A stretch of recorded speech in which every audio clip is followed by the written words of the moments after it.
is Clem.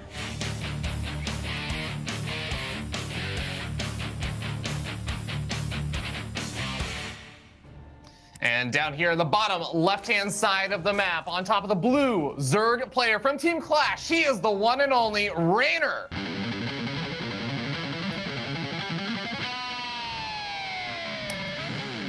As I say that, though, I realize there are, in fact, two Reynors. One is in the campaign, and the other is a very real and much more dominating force in this team. He's the only Reynor that spells his name with an E. You know, I don't know if you know about this, Wardy. I'm sure you've noticed it. Reynor has I don't know what the right culturally appropriate phrase is for it now, but like basically like a blacklist or like a hate list or whatever you want to call it, where basically just people that he will never forgive. And I think there's like different offenses you can pull off for that. One of which is like putting pineapple on a pizza. Apparently, I think I also started the list by making like some really bad puns. Is misspelling Reynor, is that something that will get you on his poop list? We'll call it the poop list. I feel like misspelling it, I don't think he might. I feel like if you're like, hey bro, isn't Reynor meant to be like Terran? I feel like that's one of the questions. I don't know if this is for sure, but I feel like if it was me, that's the sort of question. That's the sort of question where like everyone says it because they all think they're being funny, right? So after you've heard it 3 times, you're like, dude, you're like not funny. You know what I mean? Like, so I can see something like that maybe. Yeah. If this wasn't like the semifinals and we were just doing like an interview after this, if he managed to win this series in like a group stages, I feel like that would be a great time to just troll him with all the questions he absolutely hates. Yeah. What's your favorite topping on pizza? Yeah. All right. Well, these two guys have talked a lot about how much they've played against each other, and because of that, you actually end up seeing some pretty fun mind games, which I know, Wardy, you could probably go on and on and on about. Yeah, I mean, honestly, these two, they play a different TVZ to anyone else. This series is not going to look like Reynor versus TY. Reynor, he hates playing mutas against Clem. He just knows Clem's really good against them. It feels like he gives Clem too many openings, and yet he wasn't afraid to use mutas in his previous series, right? So I really think that there's just so much that goes on between them. He knows what works well against Clem's style, and that is getting into the lurkers, that is playing that late game. The thing is, Clem also knows that's how Reynor likes to play, so I really wonder how he's been adapting his games to maybe take that on. And, you know, in the same kind of way, I feel like that means that a lot of what Clem won with yesterday against Serral doesn't really work in the same way against Reynor.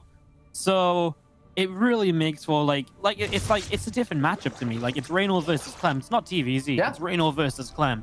And the cool thing about Reynor versus Clem is it doesn't end before 5 minutes for your dragon. It goes on for like 15 minutes plus every game. So it's a pretty nice matchup. I absolutely love that part. Got Mapu showing us. Oh my God, it's eating the creep tumor. Imagine if critters did like little bits of damage, like they randomly do 1 damage to a unit. I mean, that would have been great because that creep tumor was on 1 HP at one point. Clem was so close to getting it, and he just didn't make it. If the Arubu had eaten the creep tumor, I would have lost. Harston would have lost his mind. I know. That would be that would be a patch. Harston would be completely behind. I'm pretty sure. So you know, Wardy, it's like we've been talking about Reynor versus Clem and how hyped the series is. It's taken me until this moment to realize we're on Golden Wall. This is actually this is one of the maps that managed to make its way through the map veto process in this best of 5. It was chosen as the first map, so one of these players really must have liked the idea of playing over here. How are you feeling about this map? For TVZ, it's very strong with the gold base. For the 3 base push, don't lose these Hellions, Clem. It's really strong for the 3 base push and to go 8 racks because you get a gold base, right? And you've picked gold in a forward position, which actually helps you because you're pushing from that point. So it's easier to have reinforcements to stop the run by on the gold, right? So that's really strong from the Terran point of view. And that can put you in a good position to then take base 4, 5, 6 and to play a longer game, because then you can put yourself in positions to shut down those Zerg bases. And so you don't mind playing like a super long game as much as you would mind on other maps, because you get that boosted gold base economy. Even if you don't use it like super aggressively, it has a pretty big role to play. So I think this map for Clem and Reynor in particular, I really do think it's got a lot of opportunity to go very long. I think both these players are comfortable on this map against the other. Reynor's like, yeah, it's a map. He can't really kill me super early on unless he 8 racks. So in that case, I probably get the lurkers, which I'm pretty happy about. Nice shutdown here. And from Clem's point of view, he's like, well, yeah, I mean, it's golden wall. I can play with that gold base, and I'm pretty happy about where that puts me too. So I think they both like it, even though it's, map pick number 1. Yeah, I think all that, everything you just said actually makes a lot of sense. Now, we do have a bit of that Liberator harassment that's following up the medevac harassment. You can see the Liberator continuously sieging, unsieging, trying to get that queen, just trying to tax APM, slow down mining and everything. But I think this is actually the kind of stuff that Clem is very, very good at. When I watch Clem win games, it's not because he's like a big Gabe kind of player, right? He's not the guy who's like, I will make a big army and push across the map and rally in and kind of just gradually batter you down that way. Clem is the like momentum-based player in a lot of ways, right? He's the guy who's hitting back to back to back to back, and it just feels like you don't get much of a chance to breathe. And I feel like that is when Clem is at his strongest. I feel like Clem's the kind of player that could get Liberator harassment nerfed, right? Like, It's like his Liberator, you can see it going home right now. It's going to come back at 7.5, 8 minutes. It's going to do the exact same. It wouldn't surprise me if this Liberator was still harassing at like 13 minutes if Reynor doesn't go mutas. Like, he is just so good at it. And the thing is, that's what gives Clem a fighting chance against players like Reynor and Serral, because he's so good at using the little things to get so much mining denial and to take away so much of that Zerg eco. I mean, how long was that Lib in the main for? That's half the mineral patch. It's just not mining, right? That's like 8 drones of damage for like a minute or so, maybe a bit less. Yeah. That's huge income deficit that Reynor's meant to have at that stage. And the thing is, most Terrans would like siege the Lib once. Oh, get pushed back. I'm going to take it elsewhere, right? Or move away with it, or take a moment while I go do something else. But Clem keeps it for so long, and then he's still alive 2 minutes later to come back again. And that, to me, is what makes Clem so terrifying in this matchup, especially, is going to be seeing these Marines going to catch the Queens. I mean, it's taken, where are the Lings for your Dragon? I feel like they were meant to show up a minute or two ago. They get here with only 1 queen going down, but that's all the queen energy gone. So now you can't build new creep tumors. And there's that Lib coming back once again. Yeah, this is exactly what we were talking about. Clem actually drew all the Zerglings up to the north side, I think. And maybe Reynor just had overcommitted a lot of them to the north side with that Marine drop and ended up having not enough over on the south side. Now he's got the Banelings over there, and he's been able to push back that Liberator. Finally snipes it off, and it's just that 1, 2, 3 punch repeatedly that starts coming on in as he even tries to drop again over on the north side. But it looks like Reynor is finally pushing a lot of this stuff back. It's not getting tons of damage, but it's taxing his APM. It's constantly looking and poking and prodding for any sign of weakness, because he's ready. He's throwing out the jabs. The left's constantly going out, but he's waiting for that opportunity to hit with the right hook. And, you can see Reynor's money. It's working. Yes, he's kind of not got a Hydrogen yet, but he could have had the Hydrogen before now, right? And to me, that's just a mistake, right? There's no reason to delay the Hydrogen here. I think maybe the only thing he may have been doing was maybe waiting to check it was not going to be like an 8 racks. Because if it's an 8 racks, Pure Ling Bane is really good because it gives you just overwhelming numbers against a lot of Terran. But when it's not 8 racks and it's 4 base, then he maybe wants the Hydras. So I kind of like what Reynor did, I think, overall. It does make he look a bit scary because he's got money to spend. But I do think that's maybe more intentional than it seems. Yeah. I also love that little drop of the north side. Like, that's the most Clem move ever also, where it's like, drop behind the minerals, get found, pick up, drop a quarter of his queen further away. Well, I mean, this is going to actually be one of the big hurdles now, though, is that Reynor has gotten all of his creep spread all the way to the center. Even on the bottom side, he's been able to get some of those creep tumors. And it becomes a lot more difficult for Clem to actually push onto creep here. He's just got that 1 drop that's heading into the top left-hand base. This is doing some nice damage, sniping off some of the spore crawlers, spine crawlers, and stuff that might have been building there. But he hasn't been able to break through yet. Dear Dragon, can Clem, like, lose a Marine? Like, it's unfair. Like, seriously. He's like, only lost 7 Marines. I know. 7 Marines, a Liberator, and 3 Hellions. That's it. I know, but like, how many? For the fact he's dropping in like 2 places and pushing the center, he should have lost more by now. Like, even if you just lose 1 or 2 more Marines, it's the fact that the drops are staying full, right? That's the amazing part, that he doesn't even lose 1 Marine on the top after being fully surrounded. He knew when to pick up. And that's, again, part of the magic of Clem, that he knows when to pick up without losing anything. He's never distracted to let Banes run into those drops. The thing is, the magic of Reynor is, despite how well Clem's playing like that, Reynor can keep up with it, right? He can keep sending units over. He's not trading terribly against those drops, even though Clem's losing very little. I do feel like these run bys are getting hit by some tanks, though, and that's a little bit uncharacteristic of Reynor's. Now some drones are going down, and Clem is once again in position to really shut down this run by. Yeah, he's doing a nice job shutting down the run buys, which is something that Reynor is typically known for. But it feels like Reynor is finally, like you said, taking tiny bits of damage over here. He's going to be able to push back these Marines. But the thing is, like you said, he hasn't taken substantial damage. I feel like this is the first real committed push. We're seeing Siege Tanks actually involved in this attack. And he's getting in range of the middle line as well. So if he's able to snipe off these lurkers that are trying to buy a lot of space, and my God, are they? There's only one Marine actually left alive in that medevac. It looks like he's going to be able to deny quite a bit of mining over here, but he's not able to actually shut down the base or anything. This is going to be something that eventually Reynor should be able to clean up. That was a little slow to go to 3-3. He's been on 2-2 for a while, right? And that's something that can generally be an advantage for the Terran. Not sure how big it is actually against lurker styles, where you're not actually looking to skirmish quite as much. But still something to keep in mind. The problem is these lurkers will hold this spot. I also feel like this position of Clem is kind of unbreakable with lurkers, as that's a lot of units here, and the Bane drop actually does connect quite nicely. He just doesn't have a second Baneling. He's even got the medevacs over there, so all the SCVs are going to get healed up there too. That's actually really unfortunate. But all right, nice defense there from Clem. Both players are maxed out at this point. Viper's getting into the mix. Might be able to start throwing down blinding clouds on top of these siege tanks, or even just yanking them up to the high ground in range of the lurkers. This one needs, right? Like these tanks, I mean, that tank's not dying yet, but you know, these tanks have just sat there forever, and he's been waiting for the Vipers to deal with it. Like, there was no way lurkers were going to run forward here and be in a good position to fight, right? Like, that just wasn't. But with the Vipers, it's a very different story, and I like it. Now Clem's maybe realizing this is time to go elsewhere, but hey, he's going to get a push into the middle to clean up a lot of creep. The lurkers are out of position still, and I kind of like it. There's a lot of units on this bottom side, and Clem's going to be like, well, guess I'm just going to lift and get out away from over here. Reynor's really playing a lot down the bottom side. You don't usually see that from the Zerg until later in the game, so I like him doing it early as he does dive in for these siege tanks here, but have big blinding cloud down as the lurkers get burrowed. But Clem is going to scan and fight. He's going to get a lot of these lurkers, Spear Dragon. And it's like you said, Wardy, so much of the army there for Reynor is on that south side of the map, and it's not really going to be able to do a lot of counterattack damage outside of maybe hitting the golds, because the minerals aren't mined out on the south side. So Reynor has to go all the way back through his main base, drag that army up to the north side, and at least some of it, because he just really doesn't have enough offer on the north side right now. He's hatchery is about to go down. There's no lurkers left. He lost all the lurkers in the center, so Clem realized he gets the chance, and now he's got the drop in the bottom left too. He's getting quite a few drones here.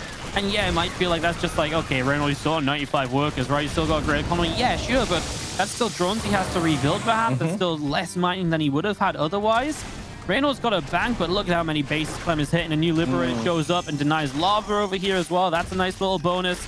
And he denied this topside hatchery. So really, Reynor's on 5 bases while Clem's on 5 bases.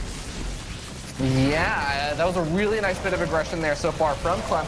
Looks like he's going to lose all the Marines finally. He's actually starting to feel a little multitask there for a moment. Loses the medevac and the Marines, but he's still continuing to do additional harassment. Like you said, he's just continuing to deny mining and making this a lot harder for Reynor. Like I say, it's just crazy, right? Like, I feel like a lot of people put that lib there and they're doing other things. So like, cool. You know, that lib's done its job. I'm just going to let it stay there until he goes to clean it out. But Clem's already moving it to get a bit more done. He actually finds a chance to maybe fight there. It doesn't quite work out. Ling Bing will get through to the gold. I mean, but this is a gold-based Fear Dragon, which has, what, like 1,300, 400 minerals left on it? Yeah, that's something, but he's got the other bases up now. The gold's really done its job of buying time and giving him a boost to get to this stage of the game anyway. Yeah, the biggest advantage that Reynor has going for him is, again, like that big bank and just how many bases he has been mining from. But if you look at cost efficiency, it's actually like 5,000, 6,000 more resources lost there for Reynor. It is all just about the fact that he's saying, I just have more. The problem is, as this game goes on, it's going to become harder to make this work because, yeah, there's continuous harassment. You're continuously taking cost-inefficient trades, and eventually you're going to run out of bases to mine, or you're going to have to start taking Clem's bases. That is, I feel like, what Clem is almost banking on at this point. Now, you know what, Fear Dragon? Clem's playing out of his mind. I'm just going to say it. You know what? Like, this is the Clem that can win a championship because I know everyone's going to be like, Wardy, stop being biased. But honestly, like, he's controlled this game from start to finish. Like, what has Reynor actually done? You know, considering the times when these two usually meet, it's like a clash of workers going down and harassment everywhere.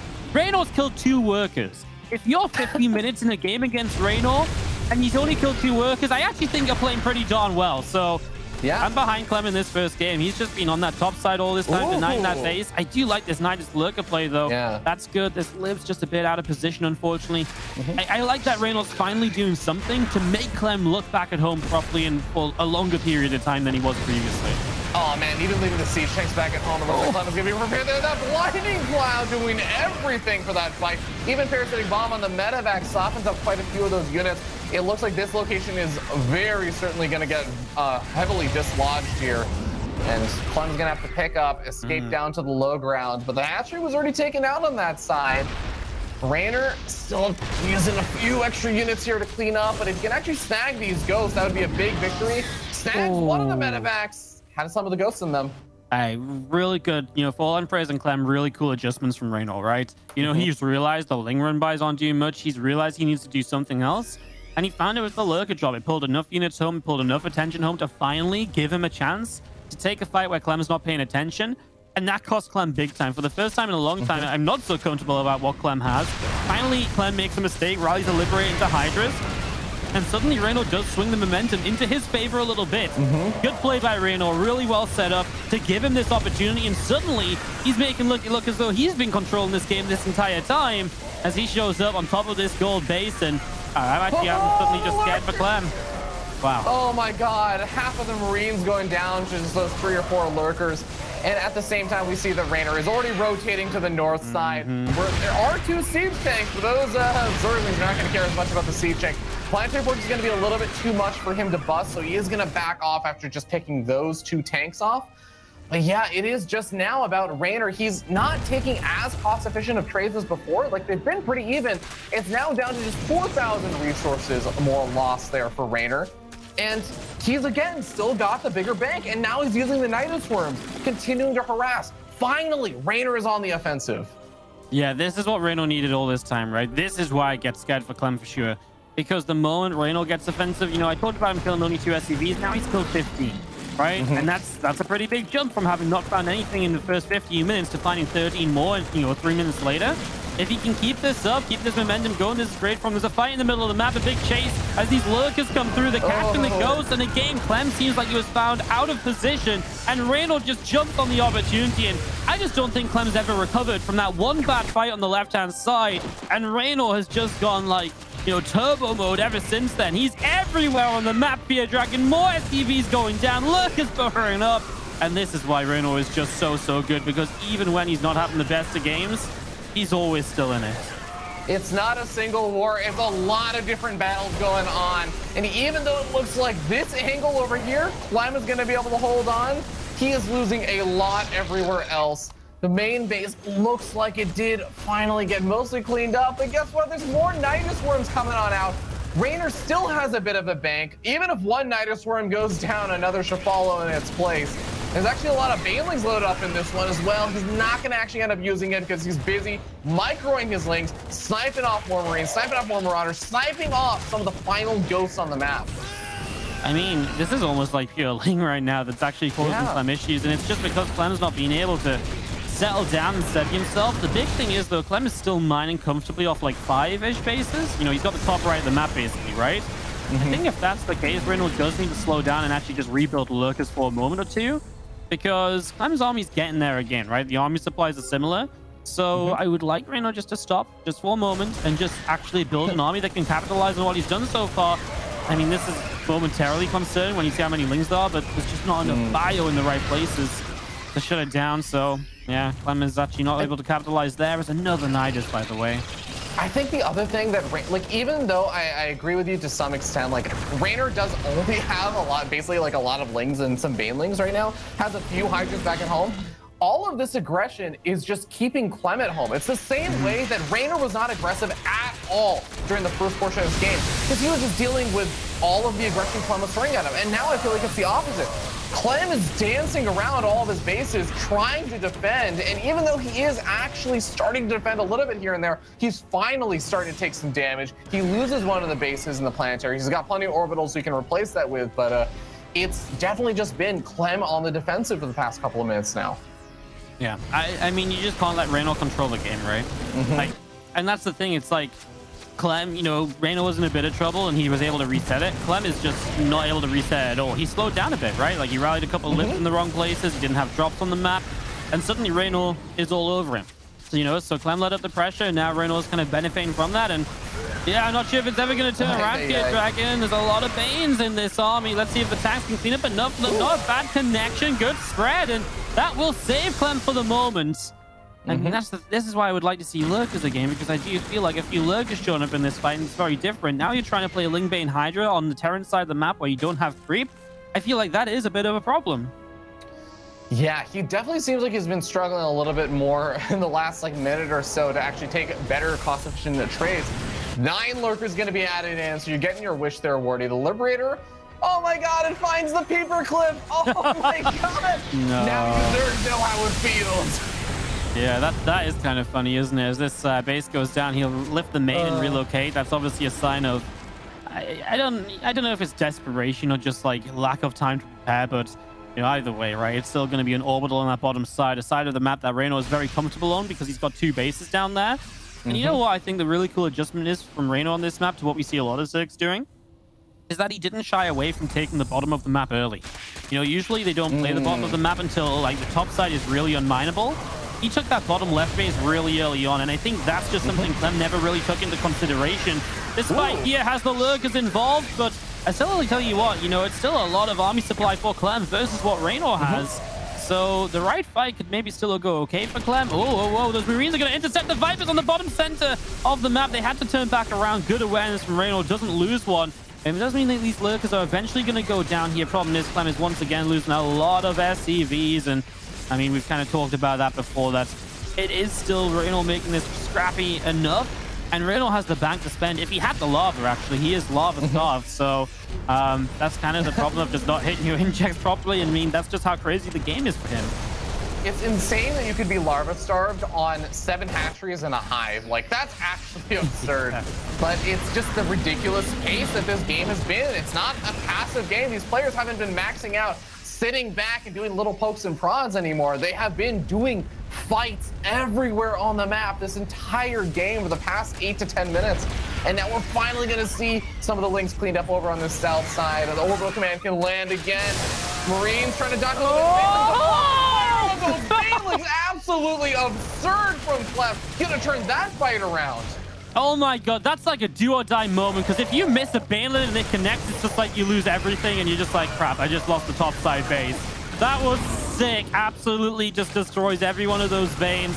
No missed targets at all. And now he's on the bottom side and he's maybe denying a bit of eco. I don't think eco is Reynor's problem, but I mean, obviously you're losing hatcheries, you're losing potential lava, which kind of was his problem. I just think he's got like a round of Lurkers too many for Clem to properly deal with. He targets a few down here, but he also doesn't quite get that hatch.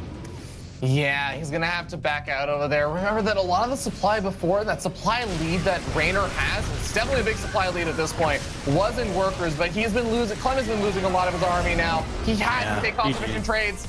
Reynor claims victory after 24 minutes. Felt like 24 hours of non-stop fighting there.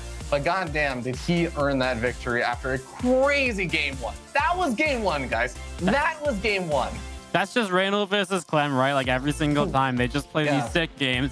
I gotta say, Reynor played so darn good, man. Like he because I really feel like, yes, he always had a bank, right? But the Zerg can have a bank if they can't put use to it. That's the problem. But he gave himself the chance to put that bank to use. He turned it around, and I truly stand by what I said. I think Clem was playing out of his mind to control the game so well. But Reynor found a switch up that Clem wasn't 100% sure and quick to deal with. And suddenly he was off, right? Suddenly he wasn't a Clem, moving the Liberator every time, saving every single drop. Suddenly he was a Clem that was a little bit scrappy. He didn't attack the bottom side of the map, and Reynor was just everywhere. In that moment, it was like around the 16-minute marker, this switched from like a Clem game to a Reynor game. And at that point, I mean, I gotta praise Clem for staying alive for so long, because he was fighting this entire time. Like, he never got maxed out again after that point, right? He was at most 170, 175 supply. So to hold on for that long, I think was impressive alone. But that was the moment where the time, you know, where the switches flicked and Reynor just turned on the fight. And I really got to say, if Clem maybe did something more on that bottom side earlier, I wonder if that would have changed stuff. It's difficult though, because a lot of what he did on the top side is because Reynor had so much on that bottom side defensively too, right? So I mean, that's the beauty of Reynor and Clem. There's just so many different ways to look at the game. There's so many different points to point out. Just beautiful stuff. And it's crazy to me that after 21 minutes, they just dive, for 24 minutes, they just dive straight into a game 2. And it's like, yep, go, we're ready. Yeah, all right, they're used to it at this point. Exactly. I'm super duper pumped for game number 2, and I do feel like that is one of the. It's not a. I don't feel like danger is the right word for it, but it's one of the things that makes it very difficult when you have that style of Clem. Also, where I feel like his biggest advantage is just being able to continuously put on that pressure and have momentum. The downside of being a momentum-based player is that as soon as that momentum halts, like, it feels like you lose your biggest edge there, right? And it felt like as soon as Reynor was able to get on the offensive, even though Clem was doing a great job trying to hold on defensively, like that was the big turning point. That big moment you talked about, that fight on the left-hand side where the momentum gets halted. Reynor finally has a big shutdown on the big fight with the seed shanks and everything trying to, or getting yoinked up and eventually getting cleaned up there. From that moment on, it felt like Reynor was sort of in the driver's seat to an extent. Clem kept kind of grabbing the wheel and being like, no, I can still do this, but he never really reclaimed full control. Top right-hand side, what a turnaround. Honestly, he kind of makes Zerg look a little bit broken, but he's just that good. Any other Zerg, apart from a couple in the world, would probably have fallen apart at 15 minutes in that last game, and he turned it into what looked like a dominating final few minutes. In the top right, from Clash, this is Reynor.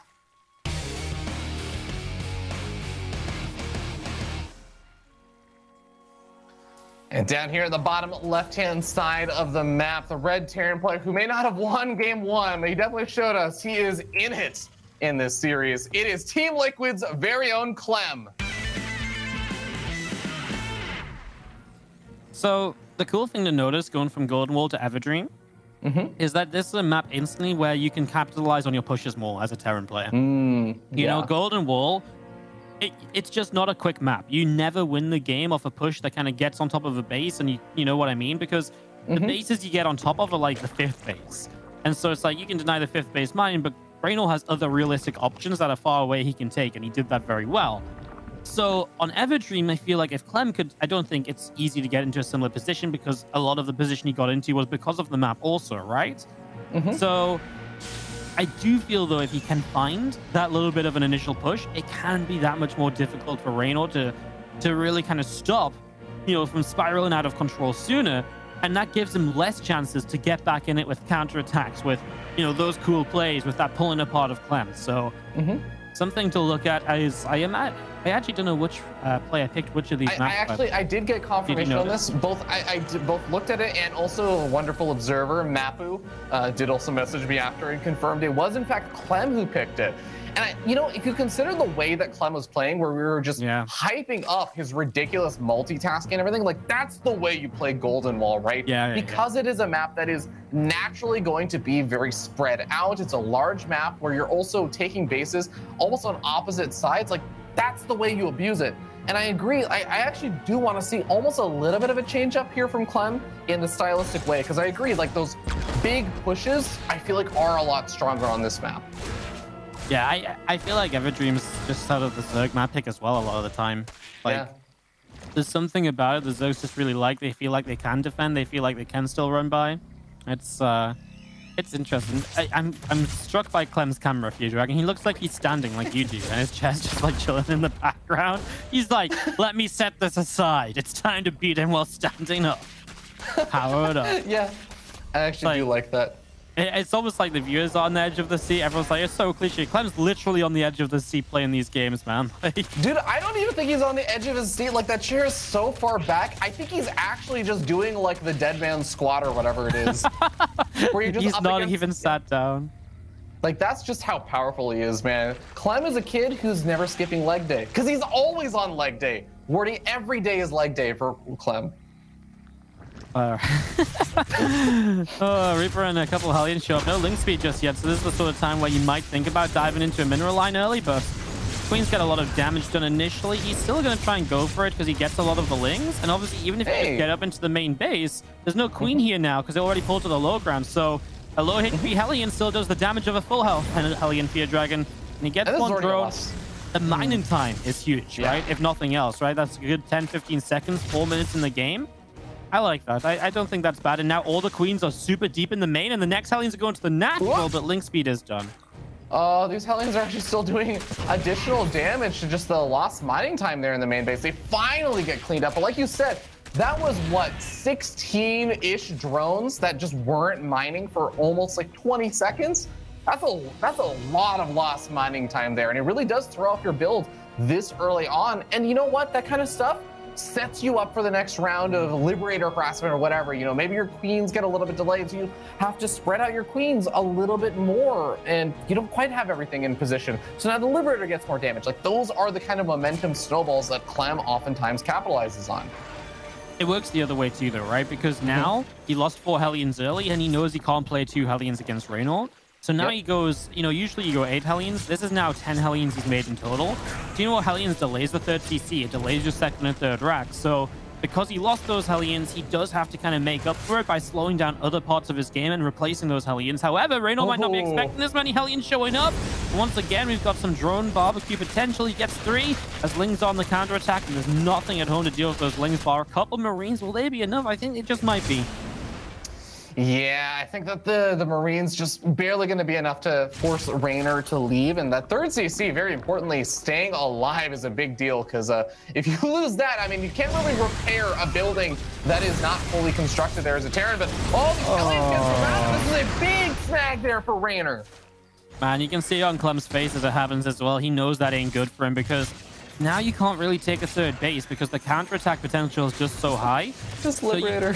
Yeah, I mean, this Lib's being annoying. So you just can't take that third base at all how you want to. So now Reynor, actually, I think he's okay with this, right? Like, he's like, okay, you deny my mining all you like, but you're not getting a third base when you need to, and that's only going to benefit me. It's kind of a tough moment or two from Clem now, because he can't really move out. If he does, yeah, he's just going to get countered, and it's a tough spot. That's why the Hellions are so important early game. That's why he made a couple extra to make up for the early ones he dove by with. Yeah. This is a really quick side note, since we finally do have a lull in the action for a moment, but I have been thinking about that Liberator siege up in the corner and why Clem sieges up. I'm convinced that this might just be because in case he accidentally like has it hotkeyed with the rest of his army, or if he has like an emergency moment, he has to F2. I think it's so that he doesn't accidentally just pull the Liberator home and obviously walk through a bunch of the queens and die, which I think is a cool little micro trick. 100%, that's what it is.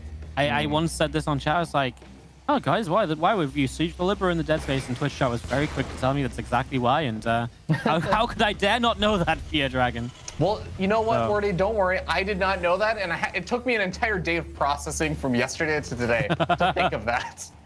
No, it's a cool little thing where it's actually, it only really started like a couple of months ago even, I think. But it was a very, it became a very widely used thing since then. And I mean, it's just players getting better with their Lib harass as well, right? They have it alive in like annoying spots more often, so they keep them there for longer than they used to. Anyway, isn't that cool? Yeah, 5 years into StarCraft of like Liberators existing in the game, where we're like, oh, what about this trick that we never thought of 5 years in? Hey, there's this run by. I've been talking about it since those Hellions died. It was always going to be a thing. Beautiful Hellbat at the front, though. Tanks the banelings. Hey, if there's an opportunity here from Clem, it's fights like that. We saw how well he can target fire. And these queens in trouble. The Lings get 8 SCVs across the map, but how much is Clem getting done over here? Goodbye, Baneling, Fear Dragon. There's only Lings and queens on the third. And right now, we see that Clem is standing forward, killing off lots of drones. He has been losing a lot of his own SCVs back behind this, so he has to do some damage here. But this is so much damage. There are still no Banelings out of the map. Finally, the medevacs are forced to pick up these units and retreat back a little bit, as the Queen is going to be just enough to also force them back. 15 drones in production. Worry, that's all the larvae used on drones. No mutas are going to be on the way for a little bit, and Clem is still pushing across the map. If you make mutas right now, you lose to this attack, right? Like, you're just not meant to be making mutas at this stage. And Reynor, he got hit. Yeah, he needs Banelings. He needs Banelings right now. Reynor got hit at like the best possible moment for Clem, and I mean, that's just Clem kind of knowing what Reynor's doing and just identifying when his time to strike is. Despite the early game, he knew he was going to be weak to the counterattack, so he just said, you know what, you counterattack me. I'm going to put everything into this attack. I'm just going to run my SCVs away. And we go from there as he tries to target fire Banes, but with speed and on creep, that's just a little bit too much, too fast. Yeah. Wardy, it's actually kind of insane right now. There have been a lot of moments where there's been basically as many Marines as there are Zerglings, and only now are there finally a few more Lings being added in. Only now are there finally those Banelings in here. But Clem has been so good about trading pretty cost efficiently against these Banelings, never taking massive connections, doing the focus fire, doing the pickups at the last second. Finally, with the Mutas popping out, though, you are going to have to respect that. The Medivacs are not just going to reign supreme. Oh, gets 2 more Banelings for individual Marines. That is a great trade. Oh man, this push is so scary because you've got Mutas that just don't really help in a fight like this. Like, this fight is kind of... it's really tough to take. The Baneling count is starting to get there. 19 on the way. Clem has Widow Mines though, right? And all it takes is 1 Widow Mine collection on a good group of Banes, and that Baneling count's not scary anymore. Fight on the top side starts up. Okay, I like the use of the Mutas to just go after some of the reinforcements and taking out some of the Medivacs, slowing down this push a little bit. Now the Mutas come back and they say, okay, I know that you're going to load up your units. Tries to go after those Medivacs, doesn't go after the full Medivacs, so a lot of the Marines manage to unload, but it does seem like Reynor is able to push this back. Yeah, good stuff so far. He's definitely starting to kind of settle down the advantage that Clem had, but Clem's also about to hit 2-2 against 1-2, sorry. So it's still a bit of an upgrade lead there as he has to go running again. That Widow Mine in the back is just going to come off cooldown now. Oh, it wasn't as bad as I thought. It was very dangerous there for a second. It almost killed like 25 Zerglings in a moment, but I mean, this is the kind of push that we were talking about, though, right? That Clem has been trying to go for. It's that long, continuous, rallied-in push that is very difficult to deal with, it feels like, for a lot of Zerg players. The Widow Mine. It was like target dead center on everything in the end. It just works out. But Reynor, this next one's going to connect on a good few Banes as well. The Widow Mines are doing a lot right now. The Mutas show up across the map, though. That's 10 SCVs, but it means they're not over here to help defend. Yeah, the Thor is actually in the center of the map instead of helping defend back at home. There's another Thor that did pop out, but I think it might be in the main base. Balins come forward, but there's no Zergling support, so they don't manage to get any really big connections. Widow Mine by itself is going to just try and deny a lot of the actual mining over there. Balins on creep, rolling forward, but not getting the connections they needed. They do not. Credit to Reynor for that movement against the Widow Mine, by the way. That's pretty sick to spot in that moment, is it's just 1 unit walking in. The Ling Muta shows up, pushes those Medivacs off to the side, but now there's an attack up on the 4th base, so Clem is going to work his way through this drone line. He's going to get Widow Mines burrowed as well to protect the position, and yeah, he's just going to do so much more damage here. Widow Mine! Getting Queens, he's getting Mutas. I mean, he's still got the attack on the right side. Yeah. Oh my god, that Widow Mine. Nice reaction time there from Reynor. Oh no! He loses all of those Banelings! I think he just didn't notice it before. He's only got 3 Banelings left over now. He's definitely got to make some more as the attack is not done. Clem is not halting the momentum. He's actually sitting up a bit of supply now. He has been able to carry this forward. Push after push after push. And I think with no Banelings, this is his moment to shine. There's only 3 left. Yeah, I mean, there's just not the splash damage you need to get rid of these bad Marines. Reynor knows it as well, and he taps on out. A game that didn't start off so hard for Clem. He turns it around. I love that decision to just say, you know what? I know you're going to run by me. You do that, I'm going to kill you on the 3rd base. That was a clutch call. Saved the game, and we're tied up going to game 3 after the break.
we get to go to a game 3 with everything tied up. That means we're guaranteed at least 2 more maps in this semi-final for Dragon. I couldn't be happier, as this series so far has delivered a couple very different games, but both of them have that same feel of this way, then that way, and tugging away at each other, fighting away over space, over ground. And I mean, it's just had those incredible moments from both sides, and they're both playing so very well, I think, is the real important thing to note. Like, these are 2 young kids at the top of their game.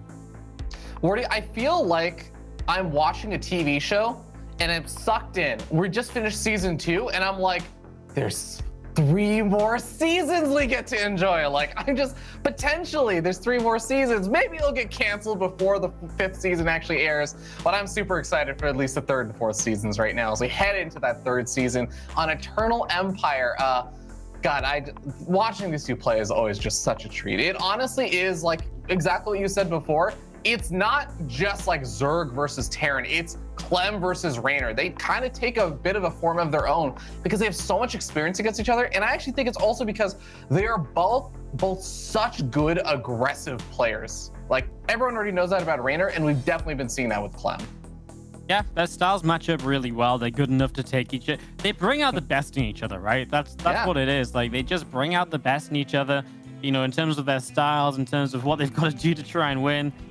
Really, really fun, really entertaining to watch as always. We're tied up 1-1 as previously mentioned, and in the top right-hand side from Clash, he took the lead, but he wasn't able to hold on to it. Our blue Zerg player is Reynor.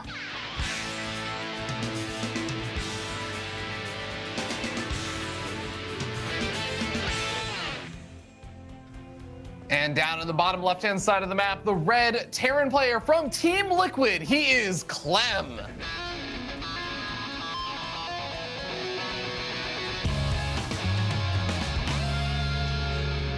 You know, it's so funny because, like, of course, Reynor just shot up in the scene around the time that Clem was actually very well known also for as being like one of those promising players, right? Because people were saying Clem and Reynor were waiting for both of them to turn 16 so they could participate in the WCS circuit at the time.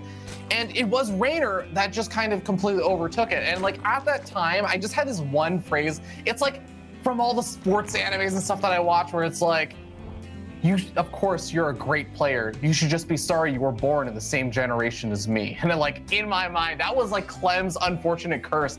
But I feel like he's finally made it there. He's finally just been rising and rising and rising, and not just putting up fights against Reynor. Like, his overall play is just so good these days.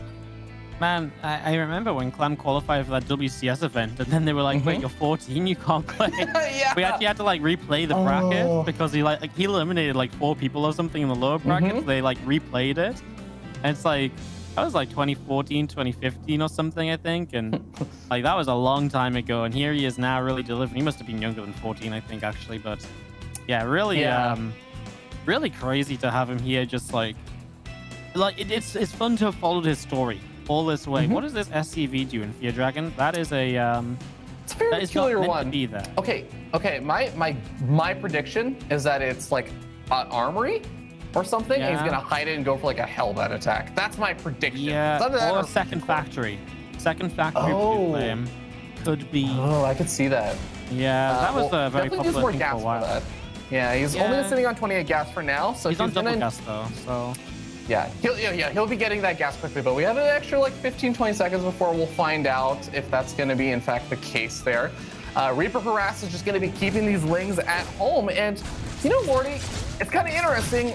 There's no Zergling speed on the way. Yeah, that's the second factory. Oh, this is really bad for Reynor if he does go like, I think he's going to get Ling speed just late. Okay. It is. It's not even really late. It's just prioritizing other things, right? Yeah. So the problem is he doesn't go Overlord speed in this game, so you won't get to see in the main that there's no starport or anything. And I don't really see why he would check that bottom side of the map. It's actually, I feel like a lot of the time this blue flame proxy usually happens like top left or something, or in the back of the main. That's obviously not a proxy, but you know what I mean? Like, that's actually a pretty unique place to put it. So I'm kind of interested as he wants that creep tumor. He doesn't get it, but he keeps the Reaper alive, of course. It's so difficult for Reynor to identify this, and if he just plays Lings, especially if he plays Lings into a fast lair, he's going to die real quick. Yeah, this is an extremely tough setup to actually try and break through. As yep, there's the tech lab on that factory. Man, I love the return of this build, because granted, this was like, there was a different version of this back in Wings of Liberty where you did it on one base and it was a lot more all in. But man, the Blue Flame Hellion plus Reactor Hellion opening is just so scary. You just get so many Hellions so quickly, and especially for Zergs that these days are just like, no, we don't make roaches in TVZ unless we're going for a big all-in or something, or we're trying to bust through a bunch of roach or, you know, sea shanks with roaches and ravagers early on. Like, it's all lings. It's all lings, Wardy. That's all that Zerg players make these days. He's going for the left here, Dragon. He's going for mutas. He's in trouble. The only good thing here is the Bane Nest comes down usually at the same time as the Lair, and there it is as I'm talking about it. Because you want to sync up like Bane speed, so you can get Banelings in with this. It's just a question of, do you have enough of them? Because imagine when this left finishes, you spend 200 gas on a Spire, right? And then you try to prioritize Bane speed because you're skipping upgrades.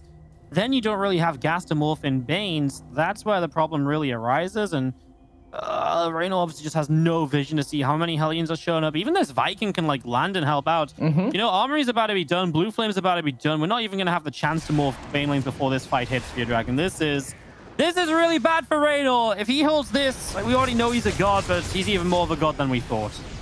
Okay, well, this is do or die moment here. At least the Hellbats are very slow to actually move in, and Ling counterattack. Oh my god. Well, those Lings are not going to help out that much on this side of the map. So yeah, get some counter damage, and you can afford to take more damage yourself. Hellbats roasting and toasting quite a few of those units. As SCV's trying to hold the line, and honestly, they're holding the line for a bit, but you can't afford to also lose the hatchery, can you? No, the third going down would be one of the big advantages for Clem. He saves that medevac, and that's obviously big as well. A couple final drones here getting taken down. Hatchery goes down. That really is big.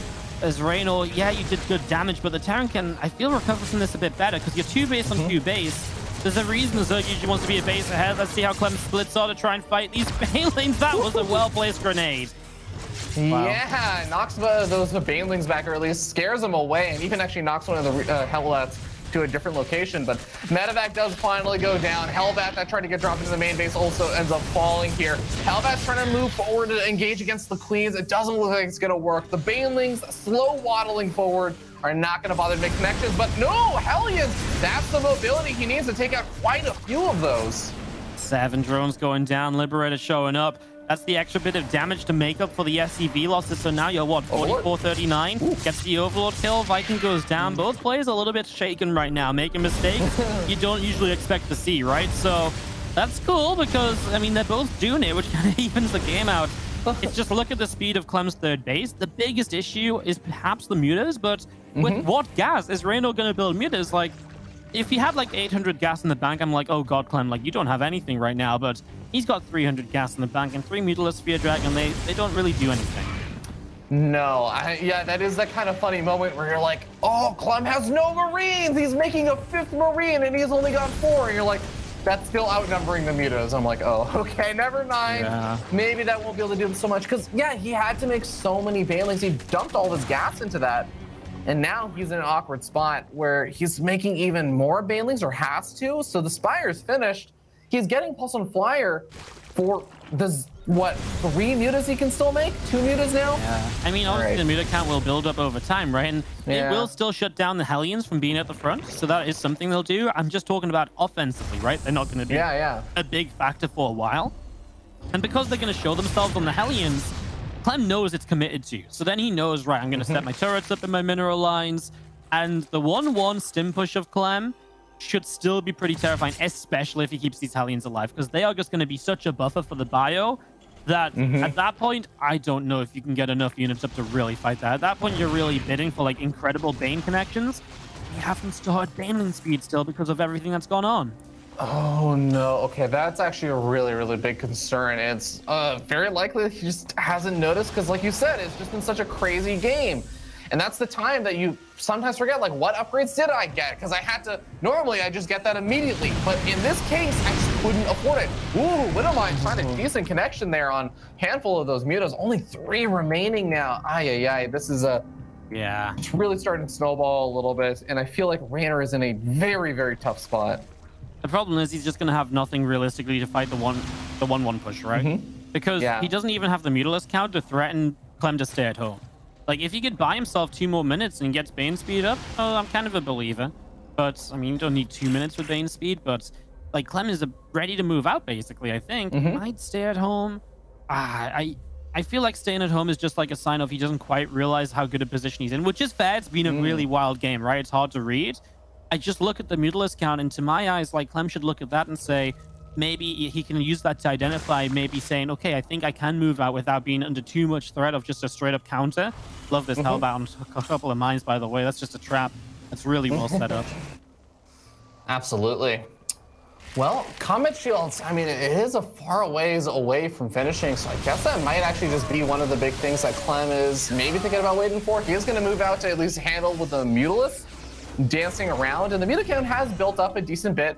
Hellbat's also being morphed in, so it looks like this is going to be the big move out here. Healing up those Hellions that took the damage with the Medivacs. Now that they're Hellbats, Ling counterattack. This is Reynor's bread and butter, but Blue Flame Hellbats say no, Reynor. That's so good, because obviously he's got the attack on the top side as well, although Bane speed about to be done. So Reynor did it. Like, he didn't actually... I don't know if Reynor bought the time versus Clem was just too afraid to attack. Oh, no. Not bad, not bad. But yeah, I don't know if Reynor bought time versus Clem was just afraid to attack, but either way, he got to get to Bane speed, right? The thing is, that wasn't the only timing Clem has in this game. He's going to have a 2-2 timing. And I think Clem might have just been cautious because he didn't have combat shield already, right? Yeah. So that's something else to think about. Like, I still like this for Clem. He's got a 4th base ready to move out in a second against a Reynor who's only just started mining from his 4th.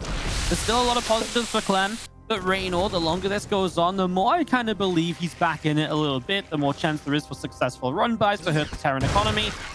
He's got to stop these Widow Mines, though. Those are little things that Reynor's usually so good about. And right now, he's taking way too much damage from them for the position he's in.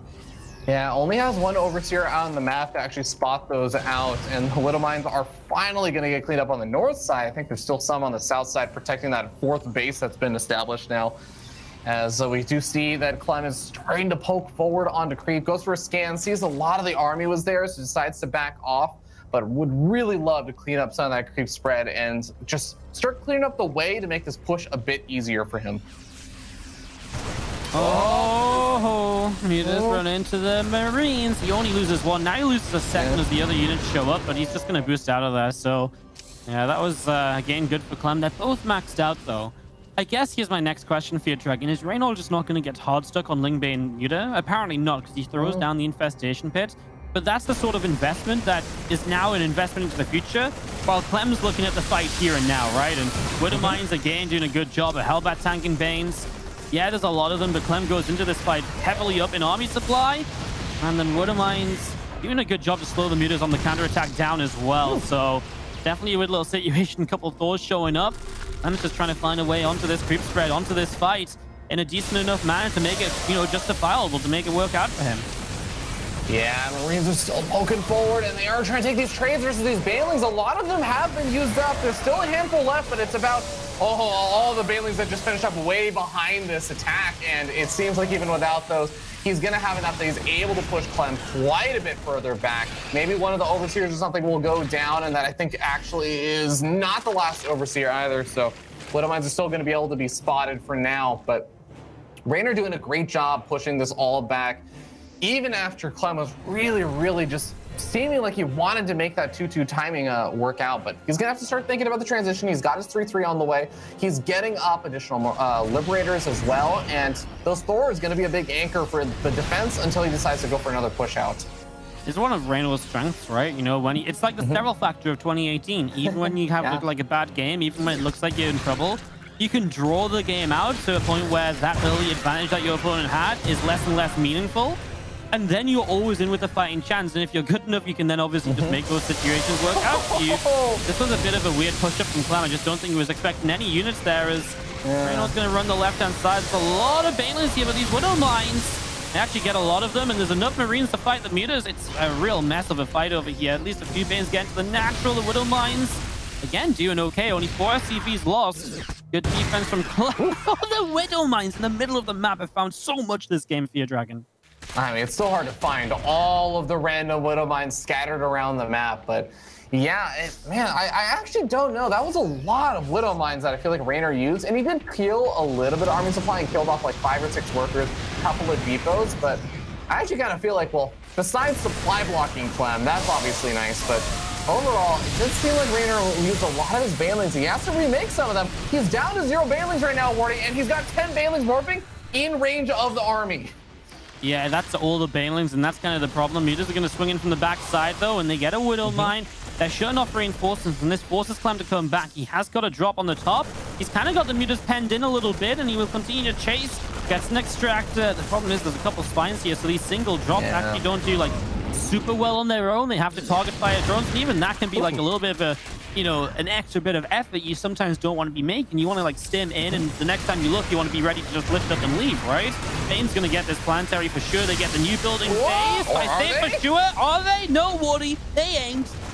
Oh, man, the drop also makes its way over to the main base. It managed to survive the DPS of the Spore Crawler, and now they're in over here. Oh, the Mutas come back home to clean this up. Yeah, but while the Mutas are, the Mutas are out to defend, well, the rest of the army is going to move forward onto this hatchery.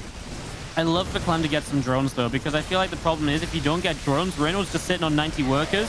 He just sends them somewhere else, and they just go again. The Lings are going to run straight by into the third base this time around. There's reinforcements nearby, I think, to the left of that. As Clem continues to push up the top, look at the army supplies. 88 to 137 with a current upgrade lead in favor of Clem. He loses this base, but he still has the south side. He's going to back away. I just feel like backing away in these scenarios, like, it's sometimes the responsible choice, but it's also sometimes the choice that just gives Reynor enough time to get back in the game truly, because Clem doesn't have another CC ready to go just yet. So now he's on 4 base against 5 base. Reynor's still on 90 workers. And now the Ultra Cavern's going to get up, and we're going to start talking about a very different phase of this game from what we've had for the last 15 minutes. Yeah, I get you. Like, in some ways, it kind of can feel like it's a bit of a torn decision, right? Pull back or just keep going. I do feel like the Mutas, I mean, if they were just given free reign over there, there's so many Mutas that can easily take out the missile turrets. They can dodge out of the way of the Widow Mines, and then it's what? It's completely exposed base. And Clem would have to snipe off 2 bases to bring himself back into like an equalizing position there. So I don't hate that he ended up pulling back, but I do feel like it's a really tough spot now. Yeah, I don't either. I just feel like what you do from here, because now I'm just afraid that Reynor's got the army supply back up. I mean, that's nice. It could have been one. He's just so afraid to chase up, because then he's afraid he's going to get like surrounded and lose that part of the army. And that's kind of the problem, right? Like, he's not got the money or the economy to play a little bit daringly. Like, he's got to play it safe. He can't lose what he's got. And he kind of knows that these Mutas have been such a pain for such a long time now. Ultra's about to pop out, and that's really going to make, the Reynor's attack that much scarier as all these SCVs just showed up to die. I mean, this is, a lot of Banes going down from Reynor. This is maybe when Clem needs to get a counterattack going once again, but you're going to be counterattacking into Ultras. I mean, at least he saves the planetary because it wasn't finished. He could lift it up. Yeah, nice attempt there from Reynor. He actually tried to burrow some Banelings during the midst of all that, but Clem scouted it. Ended up doing the scan, and catches these Banelings. The burrow, gonna force out a scan. That one Reynor is pretty sure he knows that Clem saw it, but a nice attempt to at least force out that scan. And with the Ultras, like you were saying, coming on out, this is the next big step here for Reynor. There are 10 Marauders out, which help out a little bit. But this is kind of becoming a bit of a do-or-die push here, I feel like, for Clem to some extent. Nice Widow Mine connections in on quite a few of these Lings. We're going to see our bio continuing forward. Liberator sieged up to fight these Banes, but I'm not really a believer having to fight on to creep into all of this. The Ultras are just going to push on through, and Clem's already retreating away. He maintains what he can, but he just doesn't have the money behind this Spear Dragon to really keep on fighting, to really keep on rebuilding. Again, it's the Reynor factor. He's just able to bring these gamers back from very tough positions, draw them out to a point in the game where he just looks so good. And it's why he is so good. It's why he's so consistent lately, because he can just keep doing this. Whatever the matchup is, he pulls himself back from the jaws of defeat, and it's what makes Reynor such a joy to watch as well. Absolutely insane. Pulling himself back from an unscouted 2-factory Blue Flame Hellbat attack. Somehow loses the 3rd base, but still, even after losing the 3rd base and a lot of his drones, manages to pull this game back into the super late game where he's got Ultras, he's got his big army, he's pushing forward and saying, no, Clem, I know you think you're good, I know you think you're one of us, but I'm going to show you why you're not. I'm going to show you what you're lacking.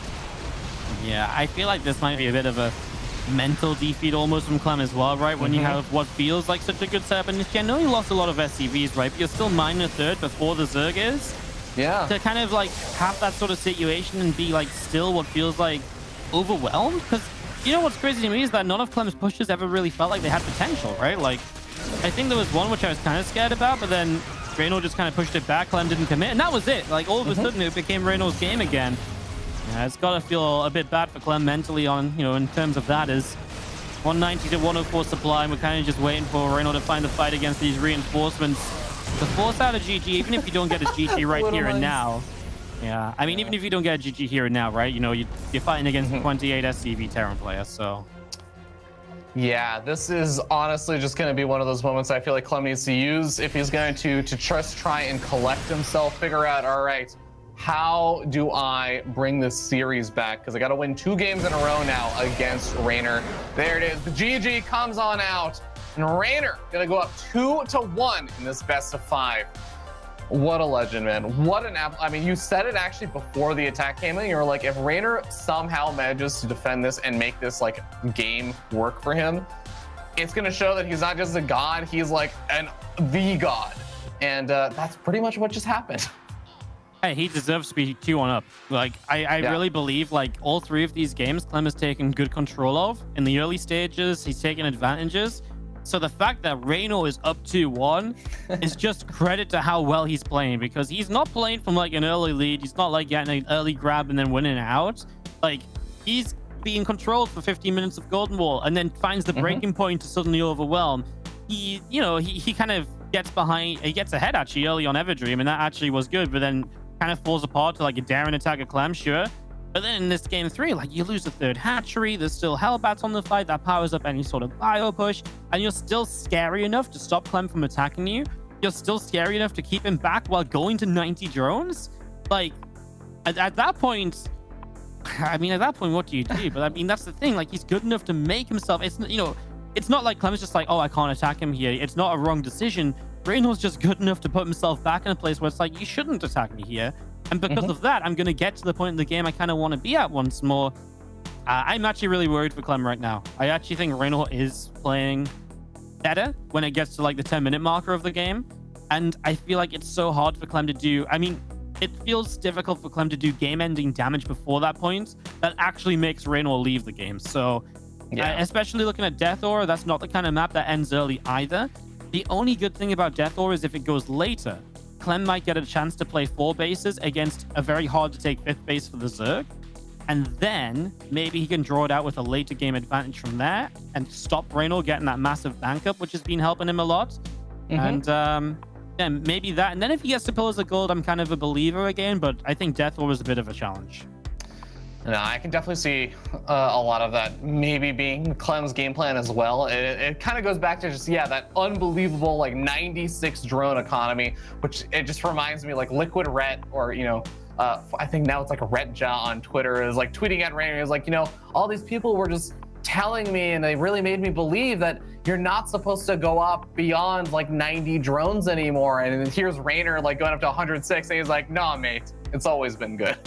It's just like, like when you got that kind of sick economy, you can continuously trade out against all that stuff. You can take some damage and still just bounce back from a lot of it. And Reynor has absolutely been showing why he is a force to be reckoned with in the later stages of the game. But game number 4 is getting loaded on up. This is now match point here for Reynor. If he takes this one last game, he is going to be moving on to the grand finals for yet another shot at yet another championship.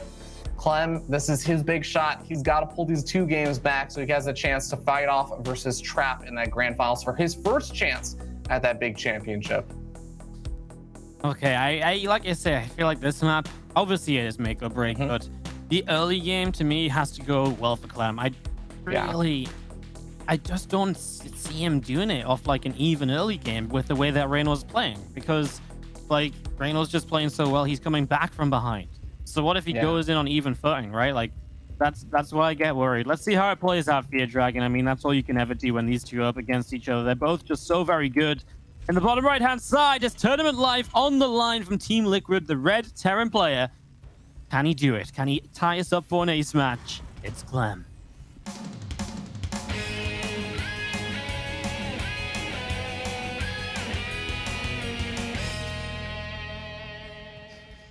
And up in the top left-hand side of the map, the blue Zerg player sitting up 2-1 and is not looking to stop anytime soon. He is Team Clash's Reynor.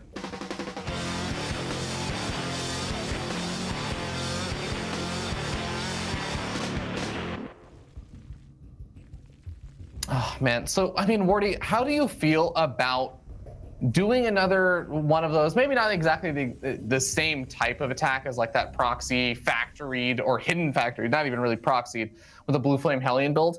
How do you feel like doing something? Well, I want to say doing something like that again. You got the drone scatting around for proxies, so maybe a good thing that Clem did not decide to go for the proxy racks.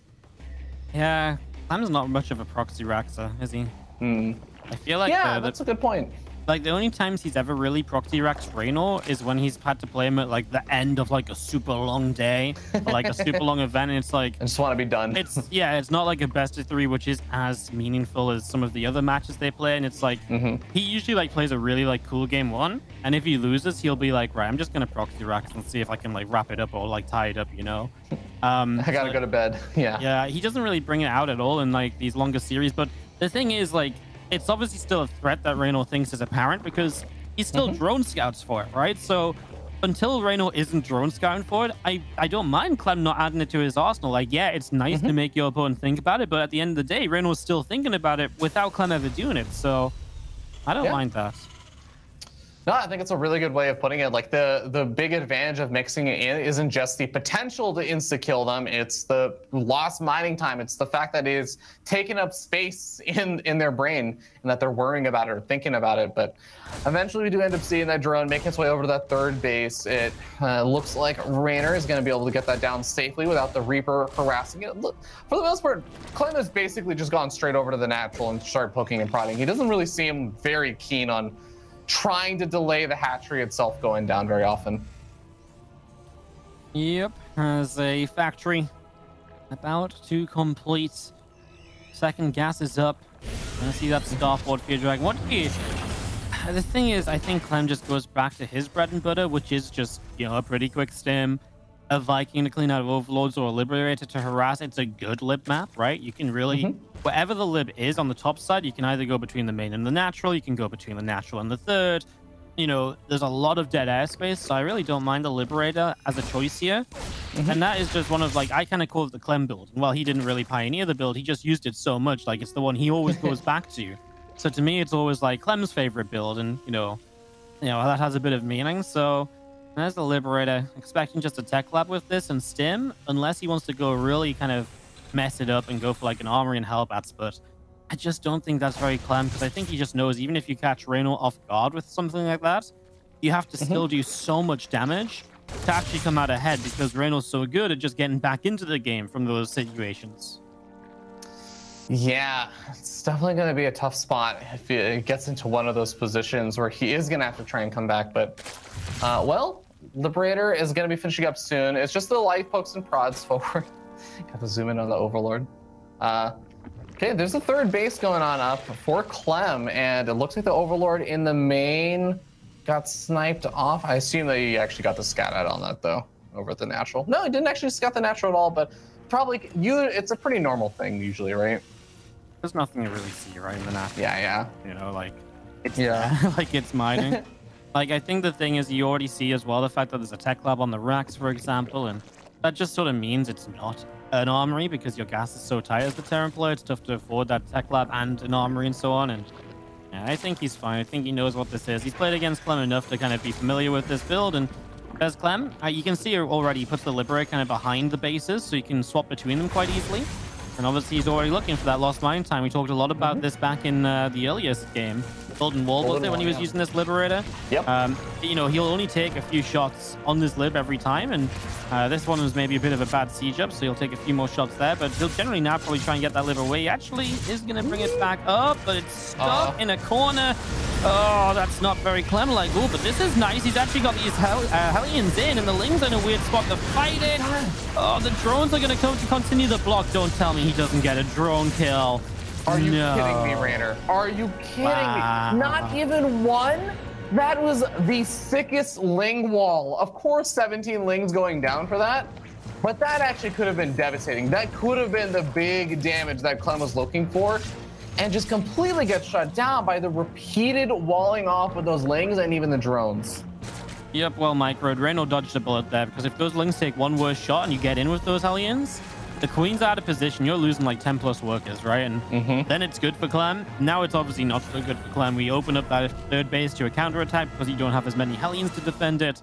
And you can see Reynor on the player cam. Love these player cams, by the way. You get so much emotion from these guys when they're playing from home. And Reynor really gave that shake the head. He's like, whew, that was like a, that was a close moment. He was like, that, this game didn't just end right there, which is obviously very good to know and to have happen. Yeah, no kidding. Well, we do finally have 1-1 finishing up over there for Reynor. And it's going to be a little bit further ahead of Clem's 1-1. So it's going to be that nice situation for a Zerg player that they rarely get to be like, oh, yes, I have an upgrade advantage going into a lot of these early kind of skirmishes. And going to be finishing up just before these two medevacs actually manage to make their way across the map, I think. Yep, as Queen's already coming to intercept, so no bueno there. Just not going to find anything at all. I mean, even if you're just looking for creep spread, right? That's unfortunate because now creep's coming out in so many different ways. You need to slow down some of it because you need to carve a pathway to at least do some kind of push somewhere. You can't just do nothing all game. Now, this is nice. He actually gets a lot of lings for free to start this off. That can be actually kind of meaningful because you kill off a lot of lings now and you never know when the next medevac show up if maybe there's just not enough lings anymore. As Reynor, most important to note, hide them down for your dragon, so we are probably going to see that lurker style all over again. Yeah, I'm looking forward to seeing how that actually plays out. Now, as these Marines are poking on forward, I'm keeping an eye on that mini-map to see if that Liberator starts to move on in. And the Liberator is actually starting to move over toward that natural in the main again, as this is sort of, again, Clem's bread and butter is just that multi-prong harassment. Denies a little bit of mine time. The double spore is going to be able to do a lot of damage to that Liberator, and it does go down at the very last shot. I was thinking it isn't double spore overkill, but it actually is the way to kind of beat someone who unsieges their lib so quickly sometimes. Yeah, that was that was nice because it's very rare you see a Liberator of Clem going down like that. So the double spore move was absolutely worth it. But don't mind drop out like this, making Reynor look elsewhere and obviously costing him a couple of drones. It's the bailing drop you have to deal with as well, though. And if you're microing elsewhere, you've got to focus back at home because you cannot lose 10 workers right now. It's Clem. Oh no. Oh, that's the maximum damage too. You can see as he just doesn't unload all of them immediately. He actually unloads them one by one. Down. Oh, this game. Yeah, this is the thing as well, right? As well, this is nice. This is something, right? These Widow Mines are still here. Reynor got to deal with this, so that's good. Hey, that's good damage. That's like fighting back in this game all of a sudden. Okay, because losing 10 workers, right? There's a Terran. It's avoidable. And on top of losing 10 workers, he lost the drop on the top right that otherwise he would have kept alive. So it's really a double whammy. So at least getting some of the workers in return helps you out just that little bit. If Clem can fight now, at least just before the lurkers are up, it's still going to be difficult. It still ain't easy, especially because he's got to go down a ramp into a concave, and he's got a counterattack running across the map at him as well. The depot is down, but it doesn't look like Reynor's actually going to commit to that as he ends up pulling back, seeing a handful of Marines there. Now we end up having the Marines. Hey, oh my God, base speed, where is it? It's not here for your dragons in the production tab, so that's something I just assumed was already up, but no, it's only halfway done. So suddenly Reynor, he's taking a really horrible fight while the lings coming in. I feel like these Widow Mines might want to like unburrow again. Yeah, lift up and get out before the Widow Mines cause friendly fire. Clem is pushed back. Reynor dodges a bullet himself because without main speed, that was a terrifying moment. He needed those lings, otherwise those Hydras are going to go bye-bye. And then there's no lurkers on the map, and then you're playing a very difficult mid-game. My God, I think we actually had a situation where the lurker den started before Bane speed, which goes to show you that it was very likely just Reynor also not realizing he didn't have it. But well, kind of earlier. That's true. I guess he didn't have that much aggression going forward that the Queens couldn't handle. Yeah, like obviously it's a mistake to forget it, but like one of the things that reminds you earlier is like usually there's Terran pushes and you're like, oh, I'll get a few Banes, and you're like, oh yeah, Bane speed or something, right? But there's just been nothing like that. This was the first real push of Clem that was like, oh my God, I gotta like have stuff ready. And obviously he realized it a bit before then, so now he's got it, so it's not going to be an issue a second time around. I do wonder if it's giving Clem a bit of momentum though, going up the left side, drop on the right. Some Widow Mines still active here and there. We saw how dangerous they could be previously. Yeah, good rotation there from Reynor. He actually anticipates the angle that this army is going to be coming in from. Has already moved his lurkers over here and is ready in a defensive posture. Yeah, no Bailings, and the Lurkers are they're defending the ramp. They're not so much actually defending the hatchery that much. Yeah, what's in the top right defensively, by the way? It's okay, there is 2 Lurkers. Just checking what Clem had to run away from there, because obviously that was somewhere he was looking to press into. He's got tanks and ranger Lurkers. Remember those Lurkers this a few seconds away from Seismic Spines? He's actually gone double Lurker Den to get double upgrades to get those Lurkers upgraded fully ASAP. So it's going to get him there, and now Clem's going to have to deal with all those Lurker upgrades. The Widow Mine's over here trying to come in from the other side. The Marine's trying to fight a game, but it's a dangerous game against Lurkers because he just takes so much splash so quickly. Yeah, you really have to spray everything out. Oh, stacking the Viper, at least some damage, but here we go. Looks like Reynor's trying to bust on through. Gets, I think, the Siege Tanks that were further back there. Only the Widow Mines are going to be left behind. And they might be able to get 1 or 2 shots off left. All right, slapping up some of the Lurkers, but get cleaned up in the end. Clem really wanted to get some damage on one of these 2 sides and doesn't find it on either. In fact, takes a lot of damage himself now. Man, Clem's player camera is telling you everything right now. He knows the game's over, I think, because he's just like sat there talking to himself. He gets a good surround on the Lurkers, though. The problem is it's just so expensive still for him to come back from this. It's a good fight that might very well keep him in it for a while. Maybe he's fighting once again. Maybe that was a step too far from Reynor. Clem has to strike now, though. While there's only 2 Lurkers on the map, they should be the ones in the upper right-hand side. That should be his opportunity. Maybe do something, and maybe he can be a little bit more positive on his own outset in this game now. Yeah, I mean, he's going to be able to slap off a few drones in the hatchery over here, but there's 107 drones, even after he's killed off a lot of these. Blinding Cloud comes down, doesn't actually hit all that much, but there's just not that much bile left over. Clem is starting to get cleaned up a little bit with these lings, and he's getting forced back. The hatchery didn't even go down, Wardy. The problem is you've got to split back from the Lurkers, and in doing that, it gives the lings that free damage time and that wraparound time, right? And yeah, the lings just kind of feel like they're always attacking. And the other thing is, like, you've got to have so many Marauders against the Lurkers, and then the Marauders actually just don't clean up lings very well either. So while the Marauders are surviving the Lurker shots, then they're the units that don't really do the damage output you need to the Zerglings. So it's a little bit unfortunate. I mean, for a moment or 2, it felt hopeful for Clem, but now we've got Reynor pushing in again. Let's see how this goes for him as he forces Clem back. I mean, I feel like he's chasing quite far the reach of his Lurkers, so Clem he's doing okay, but then the Lurkers burrow, and then, you know, that's when things start dying once more, and Reynor, he looks really good in this series, man. He looks like the kind of player that could win it all. He's just playing fantastic StarCraft 2. I think you've got to go out there and say it, right? Like, he's played an amazing series, and right now he's marching across the map to maybe just put an end to it already, because Clem's really not got much left over anymore.